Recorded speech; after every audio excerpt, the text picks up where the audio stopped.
समुद्र की गहराई से भी ज्यादा गहरा उसमें छुपा रहस्य है। जी हाँ दोस्तों, पृथ्वी का 71% हिस्सा आज भी पूरी तरह रहस्यों से भरा पड़ा है। समुद्र की गहराई में छुपे रहस्यों का पता लगाने के लिए साइंटिस्ट दिन रात मेहनत करते हैं और इसी मेहनत का नतीजा है कि हमें समुद्र के बारे में आए दिन नई नई चीजों की जानकारी होती रहती है। समुद्र की गहराई में दफन कई ऐसे राज हैं जो अब लोगों के सामने आ रहे हैं। समुद्र में चलाए जा रहे तलाशी अभियान से हमें कई रहस्य और रहस्यमयी चीजों के बारे में पता चला है। तो चलिए आज के इस वीडियो में समुद्र के अंदर मिले 10 सबसे खास और अद्भुत चीजों के बारे में जानते हैं। Number 10, dugong. Dugong medium sized marine mammal है। इसकी लंबाई 2 से 3 मीटर और वजन 300 किलोग्राम तक होता है। इसे समुद्री गाय भी कहते हैं। मीट और तेल की वजह से इनका काफी शिकार किया जाता है, जिसकी वजह से डुगोंग विलुप्त होने के कगार पे पहुंच चुके हैं। इनके विलुप्त होने के कगार पे पहुंच चुके होने के बावजूद कुछ लोग अपनी हरकतों से बाज नहीं आते। कुछ साल पहले एक डुगोंग और उसके बच्चे को इंडोनेशिया में मछुआरों ने कैद कर लिया। इन दोनों को कैद करके समुद्र के अंदर ही अलग पिंजरे में रखा गया था। कैद करने वालों ने मदर डुगोंग को जंजीर से बांध रखा था। इसे टूरिस्ट के लिए कैद किया गया था ताकि लोग डुगोंग को करीब से देख सकें। जब डाइवर्स को पिंजरे में कैद डुगोंग को देखने की इजाजत मिली, उसके बाद जंजीर में बंधे इस पुअर क्रीचर की फोटो पूरी दुनिया में वायरल हो गई। फोटो इंडोनेशिया एनिमल वेलफेयर तक पहुंची। उसके बाद मिनिस्टर ने मछुआरे की कैद से डुगोंग और उसके बच्चे को आजाद कराया। Number 9, train graveyard. समुद्र की गहराई में डूबा हुआ जहाज मिलना आम बात है, लेकिन अगर समुद्र में 90 फीट गहराई में ट्रेन के 2 इंजन मिलें तो फिर यह हैरान करने के साथ ही कई सवाल भी पैदा करता है। 1985 में न्यू जर्सी के समुद्र में पॉल हेल्पर ने 90 फीट की गहराई में ट्रेन के 2 इंजन का पता लगाया।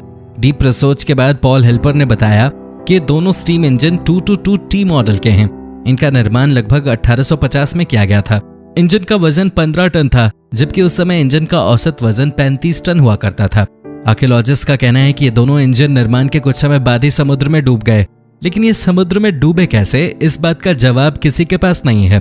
कोई नहीं समझ पा रहा कि आखिर 15-15 टन के 2 इंजन समुद्र में डूबे कैसे। किसी भी हिस्टोरिकल डॉक्यूमेंट में इन दोनों इंजन का जिक्र नहीं है।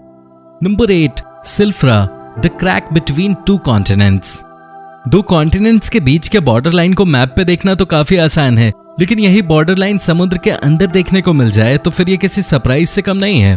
आइसलैंड के थिंगवॉल्वटन लेक के टेक्टोनिक प्लेट्स में पड़ी लंबी दरार यूरोप और अमेरिका कॉन्टिनेंट्स को अलग करती है। सिल्फ्रा का दरार अर्थ सरफेस में पड़ी सबसे बड़ी दरारों में से एक है। डाइवर्स के लिए इसे एक टूरिस्ट प्लेस बनाया गया है। सिल्फ्रा की गहराई 60 मीटर तक है, लेकिन सेफ्टी को देखते हुए डाइवर्स को 18 मीटर तक ही जाने की इजाजत है। इस लेक के पानी का तापमान 2 डिग्री से 4 डिग्री सेल्सियस तक होता है। अत्यधिक ठंड के बावजूद सिल्फ्रा डाइवर्स का फेवरेट अट्रैक्शन बना हुआ है। सिल्फ्रा क्रैक एकमात्र ऐसी जगह है जहां आप 2 कॉन्टिनेंट्स के बीच डाइविंग कर सकते हैं। सिल्फ्रा क्रैक हर साल लगभग 2 सेंटीमीटर खिसक रहा है। Number 7, Apollo 11 engine. नासा का अपोलो मिशन मानव इतिहास के सबसे महत्वपूर्ण मिशन में से एक था। इस ऐतिहासिक मिशन से जुड़ी एक चीज काफी महत्वपूर्ण है। मार्च 2012 में अमेज़न सीईओ जेफ बेजोस की एक्सपेडिशन टीम ने अटलांटिक ओशन में अपोलो 11 मिशन में इस्तेमाल किए गए रॉकेट इंजन को ढूंढ निकाला। नासा समेत सभी का मानना था कि यह इंजन हमेशा के लिए गायब हो चुका है, लेकिन जेफ बेजोस के पर्सनल इंटरेस्ट की वजह से इस इंजन को 40 साल बाद दोबारा लोगों के सामने लाया जा सका। मिशन के दौरान एस्ट्रोनॉट्स को स्पेस में लॉन्च करने के बाद F1 रॉकेट इंजन 5000 माइल्स प्रति घंटे की स्पीड से अर्थ एनवायरनमेंट में वापस आते हुए अटलांटिक ओशन की गहराई में खो गया था। 2012 में जब इसे ढूंढने के लिए सर्च ऑपरेशन चलाया गया तब यह इंजन 14000 फीट की गहराई में मिला। ओशन से निकालकर इसे सियाटल की म्यूजियम में रखा गया है। Number 6, the purple blob. पहली नजर में शायद आपको ये एक बेशकीमती पत्थर लगे, लेकिन आपको बता दें कि ये कोई चमकदार पत्थर नहीं बल्कि लिविंग ऑर्गेनिज्म है। पैसिफिक ओशन की गहराई में साइंटिस्ट ने इस खूबसूरत क्रीचर को ढूंढा है। 2016 में रोबोट की मदद से किए जा रहे सी एक्सप्लोर मिशन के दौरान इस क्रीचर के बारे में पता चला। कुछ साइंटिस्ट इसे नया क्रीचर मान रहे हैं, वहीं कुछ का कहना है कि ये ट्यूनिकेट नाम के समुद्री क्रीचर का छोटा रूप हो सकता है। पॉसिबिलिटी ये भी है कि ये किसी क्रीचर का अंडा हो। आपको क्या लगता है, ये क्या हो सकता है? हमें जरूर बताएं। Number 5, icy finger of death. हम पूरे यकीन के साथ कह सकते हैं कि आपने इस तरह का नेचुरल फिनोमेना कभी नहीं देखा होगा। आइसी फिंगर ऑफ डेथ समुद्र की एक बहुत बड़ी मिस्ट्री है। इस घटना में बर्फ की एक सीधी रेखा पानी को जमाते हुए नीचे की ओर आती है। बर्फ की लाइन जैसे ही समुद्र की गहराई में सतह तक पहुंचती है, यह और तेजी से बढ़ने लगती है और अपने कांटेक्ट में आए सभी जीवों की जान ले लेती है। यही वजह है कि इसे आइसी फिंगर ऑफ डेथ कहा जाता है। सतह पर आते ही इस बर्फ के संपर्क में आने वाले सभी जीव इसी में फंस जाते हैं, जिससे जाल में मछली फंसती है। फंसने के तुरंत बाद ही जीव की मौत हो जाती है। बीबीसी ने इस घटना को अपने कैमरे में कैद किया था। उसके बाद ये पूरी दुनिया में वायरल हो गया। इस फिनोमेना के बारे में साइंटिस्ट का कहना है कि समुद्र के ऊपरी और निचले हिस्से में तापमान में अंतर होने की वजह से बर्फ की लाइन जानलेवा हो जाती है। Number 4, the world's oldest shipwreck.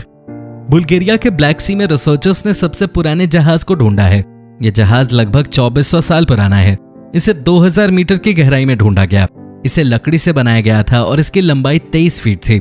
जिस जगह पर यह जहाज डूबा था वहां ऑक्सीजन की काफी कमी है, जिस वजह से लकड़ी से बने होने के बावजूद ये आज भी वेल प्रिजर्व्ड है। अत्यधिक गहराई में होने की वजह से इस जहाज को पूरी तरह से एक्सप्लोर नहीं किया जा सका है और एक्सप्लोरेशन प्रोग्राम आगे बढ़ाने के लिए रिसर्चर्स को एक्स्ट्रा फंड्स की भी जरूरत है। Number 3, the Baltic sea anomaly. Baltic sea anomaly समुद्र के बड़े रहस्यों में से एक है। 2011 में सोनार इमेज की मदद से पीटर लिंडबर्ग ने इसे ढूंढा था। पहली नजर में कोई भी इसे आसानी से एलियन शिप मान सकता है। ये एलियन शिप की तरह ही गोल है। इस ऑब्जेक्ट का डायमीटर 200 फीट है। ये किसी भी एंगल से नेचुरल फॉर्मेशन नहीं लगता है, जिस वजह से लोग इसे एलियन शिप मानने लगे। सोनार इमेज मिलने के बाद जब दूसरी टीम इस ऑब्जेक्ट के बारे में पता लगाने गई तो इस ऑब्जेक्ट के पास पहुंचते ही इनके सभी इलेक्ट्रिकल डिवाइसेस ने काम करना बंद कर दिया। उन्हें फोटो और सैंपल के बिना ही वापस आना पड़ा। इस घटना के बाद इसे एलियन शिप मानने वालों के दावों को और बल मिला। हालांकि 2012 में ओशन एक्स की एक टीम उस मिस्टीरियस ऑब्जेक्ट तक पहुंचने में कामयाब रही। उस ऑब्जेक्ट से लिए गए सैंपल की जांच में ग्रेनाइट, नाइस और सैंडस्टोन पाया गया, जिससे ये बात साबित हो गई कि ये एक नेचुरल ऑब्जेक्ट ही है। साइंटिस्ट का कहना है कि ग्लेशियल और पोस्ट ग्लेशियल प्रोसेस की वजह से इसका आकार गोल हो गया। Number 2, SS Gairsoppa. Odyssey marine exploration company के लिए 1941 में डूबे एसएस गेरसोपा जहाज को ढूंढना किसी लॉटरी से कम नहीं था। चांदी से लदा हुआ ये मर्चेंट शिप 1941 में जर्मनी के हमले में डूब गया था। इस हमले में 85 लोगों की जान भी गई। डूबने के बाद 70 सालों तक इस जहाज का कोई सुराग नहीं मिला। 2011 में ओडिसी मरीन एक्सप्लोरेशन ने इस जहाज को ढूंढ निकाला। एसएस गेरसोपा समुद्र में 4700 मीटर की गहराई में था। जहाज के साथ ही कंपनी को चांदी का खजाना भी मिल गया। 2011 में एसएस गेरसोपा से मिली चांदी की कीमत $200 मिलियन थी। चूंकि ये जहाज ब्रिटिश सरकार की थी तो चांदी पे भी उन्हीं का हक था। हालांकि ओडिसी मरीन और ब्रिटिश सरकार के बीच हुई डील के मुताबिक 80% चांदी ओडिसी मरीन और सिर्फ 20% ब्रिटिश सरकार को मिलने की बात तय हुई। अब तक एसएस गेरसोपा से 48 टन चांदी निकाली जा चुकी है। Number 1, Antikythera mechanism. Antikythera mechanism को दुनिया का पहला कंप्यूटर माना जाता है। 1901 में रिसर्चर्स ने समुद्र की गहराई में एक एंशिएंट शिप का पता लगाया। इस जहाज से कई प्राचीन चीजें मिली, लेकिन इन सभी में से लकड़ी के बॉक्स में रखे एक सामान ने सभी का ध्यान अपनी ओर खींचा। लाख कोशिशों के बावजूद कोई नहीं बता सका कि आखिर यह है क्या। 1971 में न्यूक्लियर फिजिसिस्ट चार्लम्पोस काराकालोस ने इस ऑब्जेक्ट के एक्सरे और गामा रे इमेज की स्टडी के बाद बताया कि एक कंप्यूटर है जिसे रोमन साइंटिस्ट ने बनाया था। इसका उपयोग एस्ट्रोनॉमिकल इवेंट्स को प्रेडिक्ट करने में किया जाता था। साइंटिस्ट का कहना है कि यह कंप्यूटर लगभग 1800 से 200 साल पुराना है। वीडियो कैसी लगी कमेंट में जरूर बताएं और चैनल को सब्सक्राइब करना न भूलें। धन्यवाद।